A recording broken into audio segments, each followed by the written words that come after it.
விழுப்புரம் அருகே வணிகர் தினத்தையொட்டி கோடை வெயிலின் தாக்கத்தை தீர்க்க பொதுமக்களுக்கு வணிகர்கள் சார்பில் நீர்மோர் பந்தல் திறக்கப்பட்டு பொதுமக்களுக்கு நீர்மோர், வெள்ளரி பிஞ்சு மற்றும் பழச்சாறுகள் வழங்கப்பட்டன.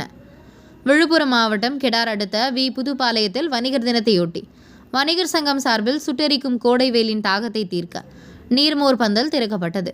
பின்னர் 200க்கும் மேற்பட்ட பொதுமக்களுக்கு கோடை வெயிலின் தாக்கத்தை தணிக்கும் வகையில் நீர்மோர், இளநீர், வெள்ளரி பிஞ்சுகள் மற்றும் பழச்சாறுகள் வழங்கப்பட்டது. இதில் கலந்து கொண்டனர்.